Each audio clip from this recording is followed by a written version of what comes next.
Hi friends, welcome back to Miss Mangiardi's channel. So today I'm going to read to you one of my favorite stories. Again, I know I love books and I say that every time, but this really is one of my favorites. This story is by Kobi Yamada and it's illustrated by May Besum, and it is called What Do You Do with an Idea? Alright, let's get started. One day, I had an idea. Where did it come from? Why is it here? I wondered. What do you do with an idea?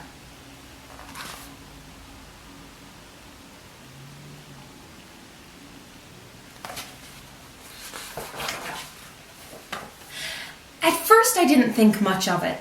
It seemed kind of strange and fragile. I didn't know what to do with it, so I just walked away from it. I acted like it didn't belong to me.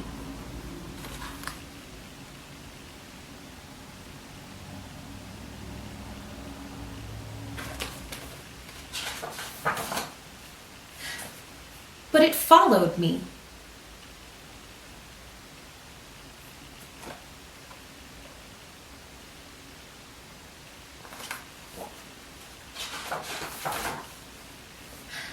I worried what others would think. What would people say about my idea? I kept it to myself. I hid it away and didn't talk about it.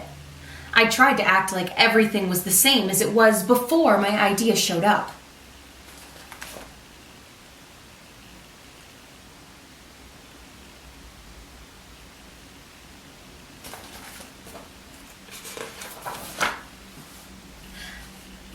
There was something magical about my idea. I had to admit, I felt better and happier when it was around.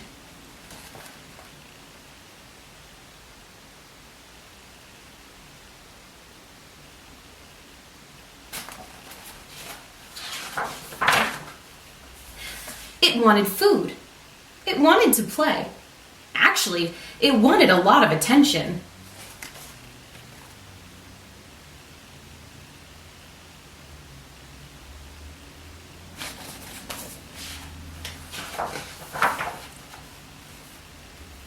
It grew bigger, and we became friends.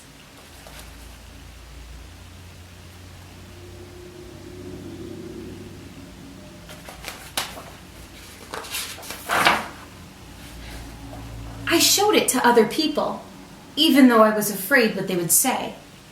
I was afraid that if people saw it, they would laugh at it. I was afraid they would think it was silly, and many of them did. They said it was no good. They said it was too weird. They said it was a waste of time and that it would never become anything.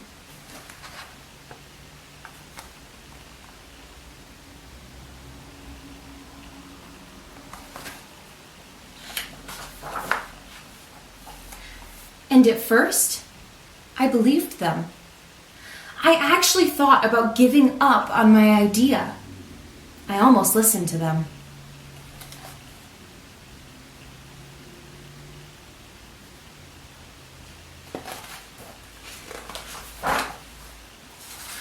But then I realized, what do they really know? This is my idea, I thought. No one knows it like I do. And it's okay if it's different and weird and maybe a little crazy. I decided to protect it, to care for it. I fed it good food. I worked with it. I played with it. But most of all, I gave it my attention.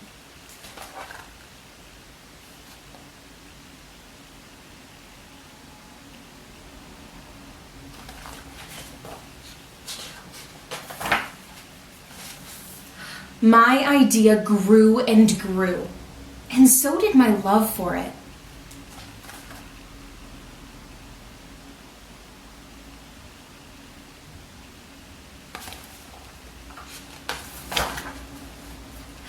I built it a new house, one with an open roof where it could look up at the stars, a place where it could be safe to dream.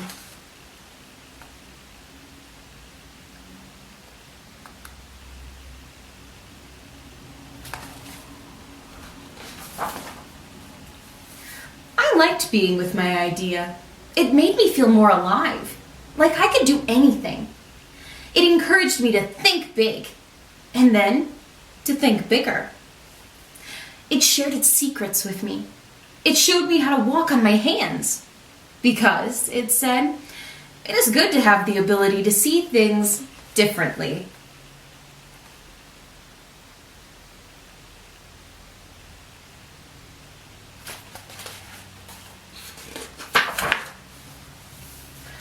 I couldn't imagine my life without it.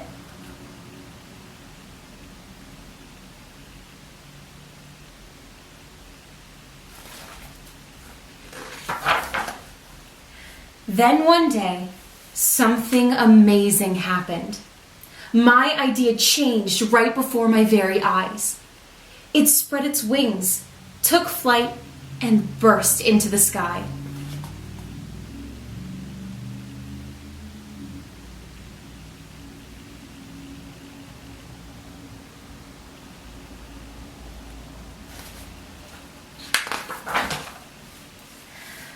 I don't know how to describe it, but it went from being here to being everywhere. It wasn't just a part of me anymore. It was now a part of everything.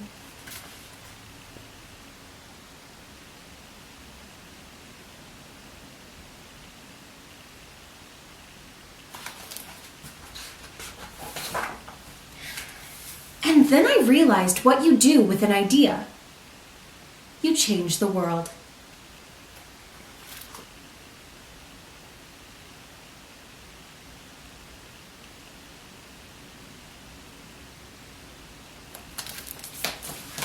Awesome, that's one of my favorite stories because I appreciate how big ideas can really be. Now I want you guys to think about some ideas that you may have had. Was it for a story or an invention?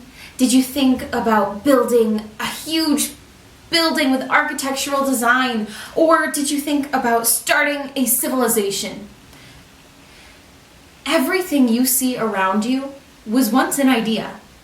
Building houses, using cell phones and computers and cameras, writing books, those were all ideas. And I'm sure that when somebody said they wanted to invent a cell phone, they probably told them they were crazy, that it was silly and weird and would never work. But if they didn't try, then we wouldn't have the phones we have today. We wouldn't have half the inventions we have today. So think about an idea that you've had. A big idea, a small idea, a silly idea.